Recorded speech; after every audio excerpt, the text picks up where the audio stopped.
गृह मंत्री अमित शाह की नाकामी छुपाने के लिए सुरक्षा सलाहकार अजीत डोभाल का इस्तीफा होगा। ये सवाल इसलिए क्योंकि इस वक्त की बड़ी खबर निकलकर सामने आ रही है कि कुछ बड़ा होने वाला है। पीएम मोदी ने अचानक से हाई लेवल मीटिंग बुलाई है।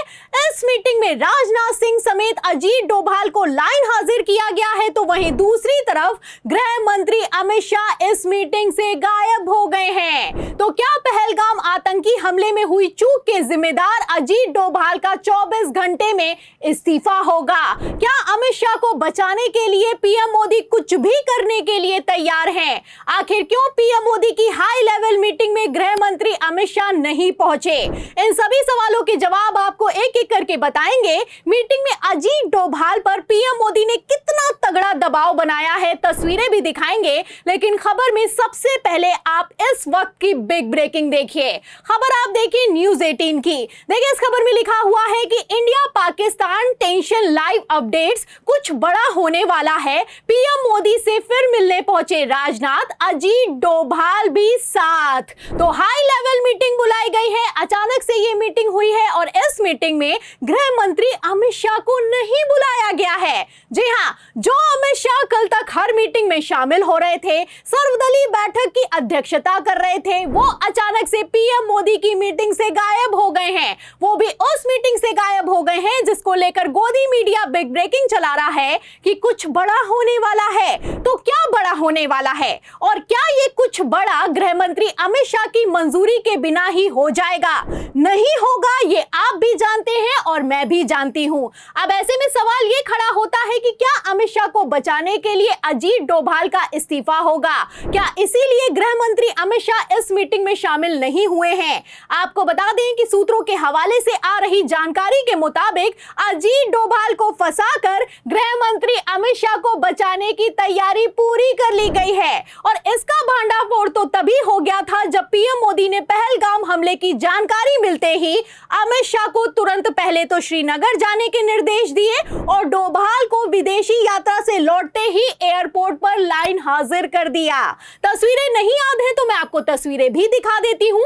तस्वीरें आप अपनी फुल स्क्रीन पर देखिए। आप देख सकते हैं कि जैसे ही पीएम मोदी लैंड हुए हैं, एसपीजी ने मोदी जी के लिए कार का गेट खोला, लेकिन पीएम मोदी ने कार में बैठने से साफ इनकार कर दिया और साफ दिखाई दे रहा है कि किस तरीके से अजीत डोभाल को हाथों के इशारे से साइड में बुलाया है। इस तस्वीर से इतना तो साफ हो जाता है कि डोभाल को एयरपोर्ट पर होने वाली हाई लेवल मीटिंग की जानकारी नहीं थी। मतलब जेम्स बॉन्ड कहे जाने वाले अजीत डोभाल को एक तरफ पीएम मोदी की हाई लेवल मीटिंग की जानकारी नहीं थी, तो वहीं दूसरी तरफ पहलगाम आतंकी हमले की भी भनक नहीं थी।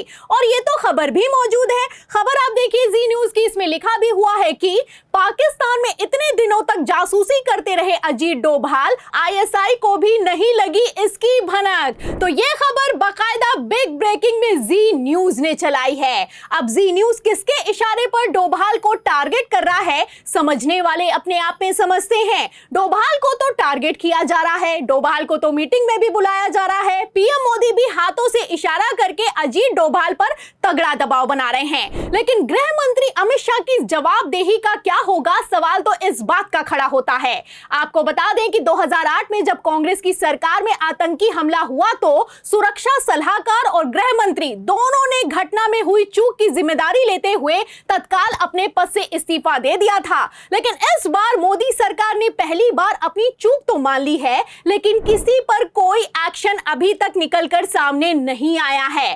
फिलहाल हाई लेवल मीटिंग को लेकर बिग ब्रेकिंग निकलकर सामने आई है कि एक्शन प्लान तैयार हो चुका है।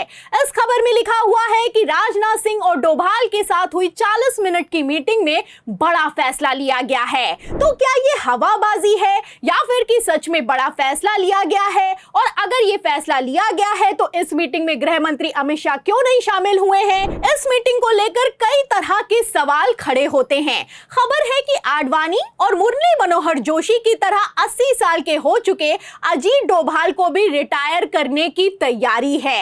एक तरफ डोभाल पर तलवार लटक रही है, तो वहीं दूसरी तरफ अमित शाह को बचाने के लिए पब्लिक को पहलगाम आतंकी हमले के लिए जिम्मेदार ठहराया जा रहा है। जी हाँ, चौंकिए मत, सच है। जब तक 140 करोड़ भारतवासी देशभक्ति और राष्ट्रवाद को अपना परम धर्म मानते नहीं है, तब तक इस प्रकार की घटनाएं देश को परेशान करते रहेंगे। तो बेशर्मी देखी आपने। कहना है कि भारतीयों में देशभक्ति नहीं है, इसलिए पहलगाम जैसी घटनाएं हो रही हैं। और ये बयान किसी छुटभैया नेता या फिर की कार्यकर्ता की तरफ से नहीं, आप देख सकते हैं कि अमित शाह के बेहद करीबी केंद्रीय मंत्री पीयूष गोयल की तरफ से दिया गया है। मतलब शर्म है कि आती नहीं। इस वीडियो को कांग्रेस प्रवक्ता सुप्रिया श्रीनेत ने शेयर करते हुए लिखा है कि बीजेपी मंत्री पीयूष गोयल ने आतंकी हमले का ठीकरा जनता के ऊपर ही फोड़ दिया।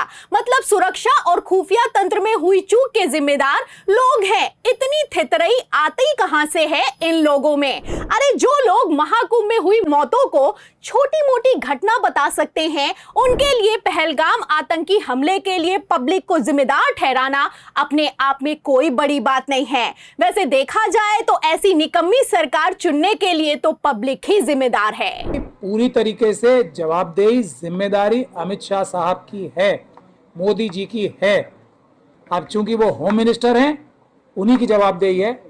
उन्हीं को, अगर कोई व्यक्ति ऐसा है देश में जो उनका इस्तीफा नहीं मान रहा, तो वो देश के साथ इंसाफ नहीं कर रहा है, इस मुद्दे को रफा दफा करना चाहता है, मेरा तो ऐसा मानना है। तो सुना आपने, सुप्रीम कोर्ट के सीनियर वकील महमूद राजा का कहना है कि पूरी जिम्मेदारी गृह मंत्री अमित शाह की है और उनका तत्काल प्रभाव से इस्तीफा होना चाहिए, उनका इस्तीफा मांगा जाना चाहिए। और अगर उनका इस्तीफा नहीं मांगा जाता है तो पूरे मामले को एक तरीके से रफा दफा करने की कोशिश की जा रही है।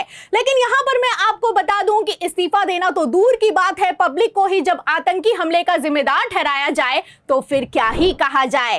फिलहाल जैसे एक्शन हुआ है, जैसे प्रधानमंत्री नरेंद्र मोदी ने अचानक से मीटिंग बुलाई है, जैसे अजीत डोभाल पर दबाव बनाया जा रहा है, आपको क्या लगता है, क्या शाह वर्सेस डोभाल को खत्म करने के लिए मोदी जी डोभाल की बलि चढ़ा देंगे?